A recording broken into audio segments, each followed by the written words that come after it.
रसिक हो, नमस्कार. मराठी मनामध्ये कुसुमाग्रजांबद्दल एक वेगळंच आदराचं स्थान आहे.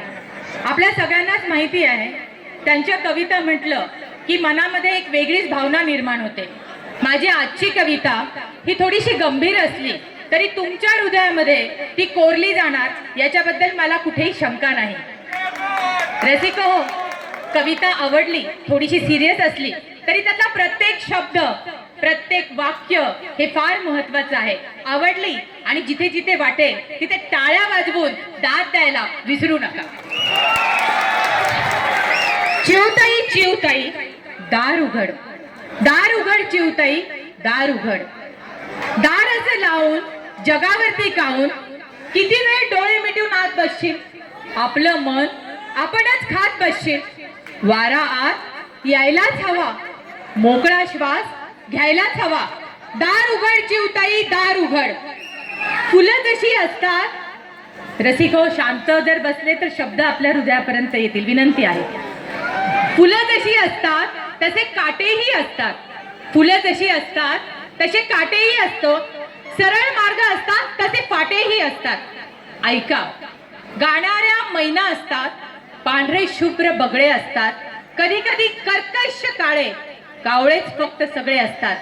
कावळ्याचे डावपेच पक्के असतील, त्याचे तुझ्या घरट्याला धक्के बसतील, तरी सुद्धा या जगात वावरावंच लागतं, आपलं मन सावरावंच लागतं. दार उघड, दार उघड चिवताई दार उघड. सगळंच कसं होणार आपल्या मनासारखं, आपलं सुद्धा आपल्याला होत असतं पारखं. ऐका, मोर धुंद नाचतो म्हणून आपण का खिन्न व्हायचं. मोर धुंद नाचतो म्हणून आपण का खिन्न व्हायचं. कोकिळ सुंदर गातो म्हणून आपण का सुन्न व्हायचं. आता ऐका, आपल्यासाठी तुलना करीत बसायचं नसतं ग, तुलना करीत बसायचं नसतं ग. प्रत्येकाचं वेगळेपण असतं ग, प्रत्येकाचं वेगळेपण असतं ग. प्रत्येकाच्या आत एक फुलणारं फूल असतं, प्रत्येकाच्या आत एक फुलणारं फूल असतं, प्रत्येकाच्या आत एक खेळणारं मूल असतं. फुलणाऱ्या त्या फुलासाठी, खेळणाऱ्या त्या मुलासाठी दार उघड चिवताई दार उघड.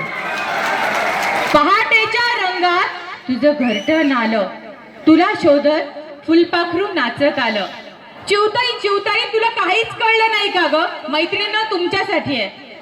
चिवताई चिवताई तुला काहीच कळलं नाही ग, कारण तुझं घरटं बंद होतं, डोळे असून ते अंध होतं. बंद घरात बसून कसं चालेल, बंद घरात बसून कसं चालेल, जगावरती रुसून कसं चालेल. चिवताई चिवताई दार उघड, दार उघड चिवताई दार उघड. धन्यवाद.